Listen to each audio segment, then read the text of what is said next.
ನಮಸ್ಕಾರ ವೀಕ್ಷಕರೇ, ನೀವು ಎಂದಾದರೂ ನಿಮ್ಮ ಸುತ್ತಲಿನ ಸಂಖ್ಯೆಗಳ ಬಗ್ಗೆ ಆಶ್ಚರ್ಯಪಟ್ಟಿದ್ದೀರಾ? ನಿಮ್ಮ ಹುಟ್ಟಿದ ದಿನಾಂಕ, ನಿಮ್ಮ ಅದೃಷ್ಟ ಸಂಖ್ಯೆ ಇವು ಕೇವಲ ಕಾಕತಾಳೀಯವೇ? ಅಥವಾ ಇವುಗಳ ಹಿಂದೆ ಅಡಗಿದೆಯೇ ನಿಮ್ಮ ಭವಿಷ್ಯದ ಗುಟ್ಟು? ಇವತ್ತಿನ ವಿಡಿಯೋದಲ್ಲಿ ನಾವು ಸಂಖ್ಯೆಗಳ ಈ ರಹಸ್ಯಮಯ ಜಗತ್ತನ್ನು ತೆರೆಯಲಿದ್ದೇವೆ. ಅದೇ ಸಂಖ್ಯಾಶಾಸ್ತ್ರ. ನಂಬಿದರೂ ಬಿಟ್ಟರೂ ಇದರ ಹಿಂದಿನ ವಿಜ್ಞಾನ ಮತ್ತು ಕುತೂಹಲಕಾರಿ ಸಂಗತಿಗಳು ನಿಮ್ಮನ್ನು ಬೆರಗುಗೊಳಿಸುವುದು ಗ್ಯಾರಂಟಿ. ಕೊನೆಯವರೆಗೂ ನೋಡಿ. ಹಾಗಾದರೆ ಈ ಸಂಖ್ಯಾಶಾಸ್ತ್ರ ಅಂದ್ರೇನು? ಬಹಳ ಸರಳವಾಗಿ ಹೇಳುವುದಾದರೆ, ಇದು ಸಂಖ್ಯೆಗಳ ಮತ್ತು ನಮ್ಮ ಜೀವನದ ಘಟನೆಗಳ ನಡುವಿನ ಸಂಬಂಧವನ್ನು ಅಧ್ಯಯನ ಮಾಡುವ ಒಂದು ವಿಜ್ಞಾನ. ಪ್ರಾಚೀನ ಕಾಲದಿಂದಲೂ ಈ ನಂಬಿಕೆ ಇದೆ. ಗ್ರೀಕ್ ಗಣಿತ ತಜ್ಞ ಪೈಥಾಗರಸ್ ಅವರಂತೂ ಸಂಖ್ಯೆಗಳೇ ವಿಶ್ವದ ಆಧಾರ ಎಂದು ನಂಬಿದ್ದರು. ಸಂಖ್ಯಾಶಾಸ್ತ್ರದಲ್ಲಿ ಪ್ರತಿಯೊಂದು ಸಂಖ್ಯೆಗೂ ತನ್ನದೇ ಆದ ವಿಶಿಷ್ಟವಾದ ಕಂಪನ ಮತ್ತು ಅರ್ಥವಿದೆ ಎನ್ನಲಾಗುತ್ತಿದೆ. ನಮ್ಮ ಹುಟ್ಟಿದ ದಿನಾಂಕದಂತಹ ಮುಖ್ಯ ಸಂಖ್ಯೆಗಳನ್ನು ಲೆಕ್ಕಾಚಾರ ಮಾಡುವ ಮೂಲಕ ನಮ್ಮ ವ್ಯಕ್ತಿತ್ವ, ಸಾಮರ್ಥ್ಯ, ದೌರ್ಬಲ್ಯ ಮತ್ತು ಜೀವನದ ಪಥದ ಬಗ್ಗೆ ತಿಳಿದುಕೊಳ್ಳಬಹುದು. ಈಗ ನಿಮ್ಮ ಜೀವನದ ಅತಿ ಮುಖ್ಯವಾದ ಸಂಖ್ಯೆ, ಅದುವೇ ಮೂಲಾಂಕವನ್ನು ಕಂಡುಹಿಡಿಯೋಣ. ಇದು ನಿಮ್ಮ ಹುಟ್ಟಿದ ದಿನಾಂಕವನ್ನು ಒಂದಂಕಿಗೆ ಇಳಿಸುವುದರ ಮೂಲಕ ಬರುತ್ತದೆ. ಉದಾಹರಣೆಗೆ, ನೀವು 15ನೇ ತಾರೀಕಿನಂದು ಹುಟ್ಟಿದ್ದರೆ ನಿಮ್ಮ ಮೂಲಾಂಕ 1 + 5 6 ಆಗಿರುತ್ತದೆ. ಒಂದು ವೇಳೆ ನಿಮ್ಮ ಹುಟ್ಟಿದ ದಿನಾಂಕ 2 ಅಂಕಿಯಾಗಿದ್ದರೆ ಆ 2 ಅಂಕೆಗಳನ್ನು ಮತ್ತೆ ಕೂಡಿಸಿ ಒಂದಂಕಿಗೆ ತರಬೇಕು. ಉದಾಹರಣೆಗೆ, 29ನೇ ತಾರೀಕಿನಂದು ಹುಟ್ಟಿದವರ ಮೂಲಾಂಕ 2 + 9 11 ಮತ್ತು ಕೂಡಿಸಿದಾಗ 1 + 1 2 ಆಗಿರುತ್ತದೆ.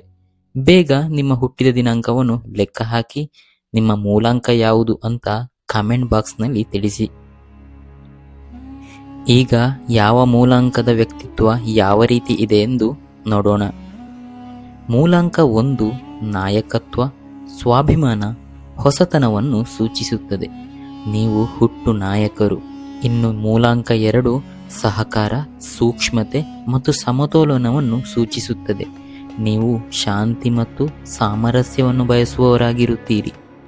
ಇನ್ನು ಮೂಲಾಂಕ 3 ಸೃಜನಶೀಲತೆ, ಹಾಸ್ಯ ಪ್ರಜ್ಞೆ, ಆಶಾವಾದವನ್ನು ಸೂಚಿಸುತ್ತದೆ. ನಿಮ್ಮಲ್ಲಿ ಕಲಾವಿದ ಅಡಗಿದ್ದಾನೆ. ಇನ್ನು ಮೂಲಾಂಕ 4 ಶ್ರದ್ಧೆ, ವಾಸ್ತವಿಕತೆ ಮತ್ತು ಸಂಘಟನೆಯನ್ನು ಸೂಚಿಸುತ್ತದೆ. ನೀವು ಬಹಳಷ್ಟು ಕಷ್ಟಪಟ್ಟು ಕೆಲಸ ಮಾಡುವವರು. ಇನ್ನು ಮೂಲಾಂಕ 5 ಸ್ವಾತಂತ್ರ್ಯ, ಸಾಹಸ ಮತ್ತು ಬದಲಾವಣೆಯನ್ನು ಸೂಚಿಸುತ್ತದೆ. ನಿಮಗೆ ಹೊಸತುಗಳನ್ನು ಅನ್ವೇಷಿಸುವುದು ಬಹಳ ಇಷ್ಟ. ಇನ್ನು ಮೂಲಾಂಕ 6 ಪ್ರೀತಿ, ಜವಾಬ್ದಾರಿ, ಸೇವೆಯನ್ನು ಸೂಚಿಸುತ್ತದೆ.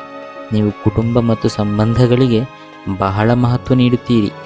ಇನ್ನು ಮೂಲಾಂಕ 7 ವಿಶ್ಲೇಷಣೆ, ಆಧ್ಯಾತ್ಮಿಕತೆ, ಜ್ಞಾನವನ್ನು ಸೂಚಿಸುತ್ತದೆ. ನೀವು ಆಳವಾದ ಚಿಂತಕರು. ಇನ್ನು ಮೂಲಾಂಕ 8 ಯಶಸ್ಸು, ಅಧಿಕಾರ, ಸಮೃದ್ಧಿ ಇದನ್ನು ಸೂಚಿಸುತ್ತದೆ. ನಿಮ್ಮಲ್ಲಿ ಒಬ್ಬ ಉದ್ಯಮಿ ಅಡಗಿದ್ದಾನೆ. ಇನ್ನು ಮೂಲಾಂಕ 9 ಮಾನವೀಯತೆ, ದಾನ, ವಿಶಾಲ ಮನೋಭಾವವನ್ನು ಸೂಚಿಸುತ್ತದೆ. ನೀವು ಜಗತ್ತನ್ನು ಬದಲಾಯಿಸಲು ಬಯಸುತ್ತೀರಿ. ನಿಮ್ಮ ಮೂಲಾಂಕದ ಗುಣಲಕ್ಷಣಗಳು ನಿಮ್ಮೊಂದಿಗೆ ಎಷ್ಟರ ಮಟ್ಟಿಗೆ ಹೊಂದಾಣಿಕೆಯಾಗುತ್ತವೆ ಅಂತ ಕಾಮೆಂಟ್ ಮಾಡಿ ತಿಳಿಸಿ. ಮೂಲಾಂಕದ ಜೊತೆಗೆ ನಿಮ್ಮ ಜೀವನದಲ್ಲಿ ಕೆಲವು ನಿರ್ದಿಷ್ಟ ಸಂಖ್ಯೆಗಳು ಅದೃಷ್ಟವನ್ನು ತರಬಹುದು. ನಿಮ್ಮ ಜನ್ಮ ದಿನಾಂಕದಲ್ಲಿ ಪುನರಾವರ್ತನೆಯಾಗುವ ಸಂಖ್ಯೆಗಳು ಅಥವಾ ನಿಮ್ಮ ಹೆಸರಿನ ಅಕ್ಷರಗಳಿಗೆ ಅನುಗುಣವಾಗಿ ಬರುವ ಸಂಖ್ಯೆಗಳು ನಿಮಗೆ ಶುಭ ತರಬಹುದು. ಈ ಅದೃಷ್ಟ ಸಂಖ್ಯೆಗಳನ್ನು ನಿಮ್ಮ ಪ್ರಮುಖ ನಿರ್ಧಾರಗಳನ್ನು ತೆಗೆದುಕೊಳ್ಳುವಾಗ ಅಥವಾ ಹೊಸ ಕಾರ್ಯಗಳನ್ನು ಪ್ರಾರಂಭಿಸುವಾಗ ಪರಿಗಣಿಸುವುದು ಒಳ್ಳೆಯದು. ನಿಮ್ಮ ಅದೃಷ್ಟ ಸಂಖ್ಯೆ ಯಾವುದು ಎಂದು ನಿಮಗೆ ತಿಳಿದಿದೆ? ನಿಮಗೆ ಈ ವಿಡಿಯೋ ಇಷ್ಟವಾಯಿತಾ? ನಿಮ್ಮ ಮೂಲಾಂಕ ಮತ್ತು ಅದರ ಗುಣಲಕ್ಷಣಗಳ ಬಗ್ಗೆ ನಿಮ್ಮ ಅನಿಸಿಕೆಗಳನ್ನು ಕಾಮೆಂಟ್ ಬಾಕ್ಸ್ನಲ್ಲಿ ತಿಳಿಸಿ. ಹಾಗೆಯೇ ನಿಮ್ಮ ಜೀವನದಲ್ಲಿ ನೀವು ಗಮನಿಸಿದ ಯಾವುದೇ ಸಂಖ್ಯೆಯ ಮಹತ್ವದ ಬಗ್ಗೆಯೂ ಹಂಚಿಕೊಳ್ಳಬಹುದು. ಮುಂದಿನ ವಿಡಿಯೋದಲ್ಲಿ ನಾವು ನಿಮ್ಮ ಹೆಸರಿನ ಸಂಖ್ಯೆಯ ಮಹತ್ವ ಮತ್ತು ನಿಮ್ಮ ಜೀವನದ ಮೇಲೆ ಅದರ ಪ್ರಭಾವದ ಬಗ್ಗೆ ತಿಳಿಸಲಿದ್ದೇವೆ. ಅದನ್ನು ಮಿಸ್ ಮಾಡದೆ ನೋಡಬೇಕಂದ್ರೆ ಈ ಚಾನಲ್ಗೆ ಈಗಲೇ ಸಬ್ಸ್ಕ್ರೈಬ್ ಆಗಿ ಮತ್ತು ಬೆಲ್ ಐಕಾನ್ ಅನ್ನು ಒತ್ತಿ. ಈ ವಿಡಿಯೋವನ್ನು ಕೊನೆಯವರೆಗೂ ನೋಡಿದ್ದಕ್ಕೆ ಧನ್ಯವಾದಗಳು. ನಿಮಗೆ ಸಂಖ್ಯಾಶಾಸ್ತ್ರದ ಬಗ್ಗೆ ಇನ್ನಷ್ಟು ತಿಳಿಯಲು ಆಸಕ್ತಿ ಇದ್ದರೆ ನಮ್ಮ ಚಾನಲ್ನಲ್ಲಿ ಇನ್ನಷ್ಟು ವಿಡಿಯೋಗಳಿವೆ, ಅವುಗಳನ್ನು ಕೂಡ ನೋಡಿ. ಈ ವಿಡಿಯೋವನ್ನು ಲೈಕ್ ಮಾಡಿ ಮತ್ತು ನಿಮ್ಮ ಸ್ನೇಹಿತರೊಂದಿಗೆ ಶೇರ್ ಮಾಡಿ. ಮತ್ತೆ ಮುಂದಿನ ಕುತೂಹಲಕಾರಿ ವಿಷಯದೊಂದಿಗೆ ನಿಮ್ಮನ್ನು ಭೇಟಿಯಾಗುತ್ತೇವೆ. ಅಲ್ಲಿಯವರೆಗೆ ನಮಸ್ಕಾರ.